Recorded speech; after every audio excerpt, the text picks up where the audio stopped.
नमस्कार मित्रांनो, तुमच्या महाडिस्कॉम ईची एक्झाम होऊन 2 महिन्यापेक्षा जास्त वेळ झालेला आहे, तरी तुमचा रिझल्ट आलेला नाही. तर आपण कट ऑफ किती जाऊ शकतो बघूया. मला मॅसेज आले होते कट ऑफ बनवा बनवून, तर मी बनवत आहे. तर आपण वॅकन्सी बघूया किती वन बाय वन. तर एस सीच्या 43, एस टीच्या काहीच वॅकन्सी नाही इथे. बाकी बघून घ्या. S B C 17, O B C 137, O B सीच्या खूप वॅकन्सी आहे यामध्ये. तर कट ऑफ त्यांचा डाऊन राहणारच आहे. ई डब्ल्यू एसच्या पण 28 वॅकन्सी आहे. ओपनच्या फक्त 19 वॅकन्सी आहे.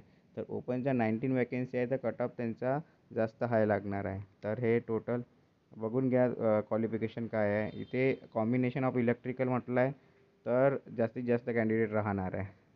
तर बघूया. पेपर होता इझी टू मॉडरेट. नॉन टेकचे मार्क जास्तीत जास्त घेऊ शकतात मुलं 25 ते 30. टेक्निकलमध्ये 90 प्लस घेऊ शकतात मॅक्झिमम. तर टोटल 115 होत आहे. तर मॅक्झिमम कॅन्डिडेट 115च्या वरती घेणारे 5 राहू शकते. नंतर मार्क्स 110 प्लस घेणारे 7 तरी राहू शकते. 7 5 12 तर हेच होत आहे. टोटल वॅकन्सी त्यांच्या 19 आहे. तर ऑब्वियसली कट ऑफ जो रेंज राहणार आहे त्यांचा 110च्या खाली राहणार आहे, पण 105च्या वरतीच राहणार आहे. तर कट ऑफ आपण बघूया किती जाणार आहे, कारण की नंबर ऑफ अप्लिकेशन पण इथे जास्तच असणार आहे, कारण की 2 शिफ्टमध्ये एक्झाम झालेली आहे. तर आपण बघूया समोर किती मुलं राहू शकतात. तर हे बघा टोटल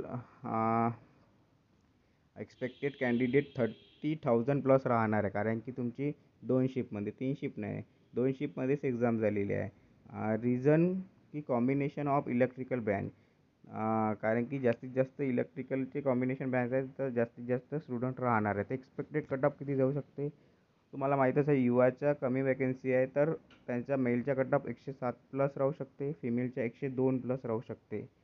ओ बी सीचा कट ऑफ खूप डाऊन राहणार आहे, कारण की त्यांच्या वॅकन्सी आहे 137.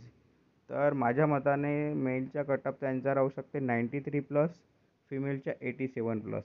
कारण की याच्यावर तर जाऊच नाही शकत कट ऑफ.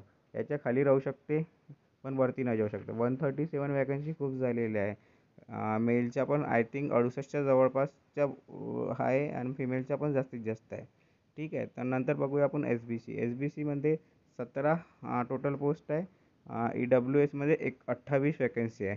तर दोन्ही याच्यामध्ये कट ऑफ डाऊनच राहणार आहे, कारण की त्यांचे अप्लिकेशनच कमी असतात. आपण महाट्रान्सकोमध्ये बघितलं आहे, त्यानुसारच मला वाटते हा कट ऑफ एवढंच राहू शकते.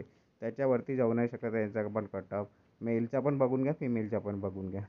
नंतर आहे V J N T. V J N टीमध्ये प्रेडिक्ट करणं तर तेवढं हार्डच जाते, पण बघून घ्या. मेलचा 83 ते 87च्या मधातच राहू शकते, फिमेलचा 78 ते 80. नंतर आहे एस सी. एस सीमध्ये 43 वॅकन्सी आहे. आणि एस सीमध्ये अप्लिकेशन पण जास्त येऊ शकतो, जास्त येतात, कारण की मागे महाट्रान्सकोमध्ये 4,000च्या वरतीच फॉर्म आले होते. तर त्याच्या कट ऑफ पण बघून घ्या. Reason for cut off down, म्हणजे डाऊन का राहू शकतो कॅटेगरीचा कट ऑफ, कारण की त्यामध्ये मॅक्झिमम वॅकन्सी आहे कॅटेगरीवाल्यांच्या. महाट्रान्सकोमध्ये पण एक्झाम झाल्यावर जॉईन करतील, त्याच्या ऑटोमॅटिकली कट ऑफ डाऊनच राहणार आहे. आणि very high chances for waiting list. Obviously Mahatransco join करतील तर वेटिंग लिस्ट इकडली क्लिअरच होणार आहे, राहणार आहे ना. तर चान्सेस बनते तुमचे की वेटिंग लिस्टमध्ये पण नाव असलं तर क्लिअर होण्यासाठी. आणि त्यामध्ये पण 419 वॅकन्सी आहे. आणि ते पण 281. तर हे इकडले महाट्रान्सको जॉईन करतील ते ऑटोमॅटिकली इकडले जे पण वेटिंग लिस्ट असणार आहे ते डाऊनच राहणार आहे, आणि कट ऑफ पण डाऊनच राहणार आहे नंतर. म्हणून मला असं वाटत आहे, तर लेट होत आहे रिझल्टला वगैरे. आपण बघूया एक्झॅक्टली रिझन काय राहू शकते. Date late, result date late व्हायचं. तर रिझल्ट डेट लेट का बरं? तर आधी मला असं वाटते महाट्रान्सको जॉईनिंग करतील, कारण की त्यांना पण माहीत आहे, तर मुलं अगर सिलेक्ट झाले तर महाट्रान्सकोच करणार आहे. तर नंतर हे त्यांच्या ट्रेनिंग वगैरे होईल, तर त्यांचा लॉस राहू शकते ना, मधातून सोडून देऊ शकते. तर मला तर एक्सपेक्टेड रिझल्ट वाटत आहे महाट्रान्सकोच्या 1 किंवा 2 महिन्यानंतर त्याची गॅप राहणारच आहे. तर तुम्हाला माझा ॲनालिसिस कसं वाटलं कमेंट म्हणून कळवा. माझ्या चॅनलला सबस्क्राईब करा. थँक्यू.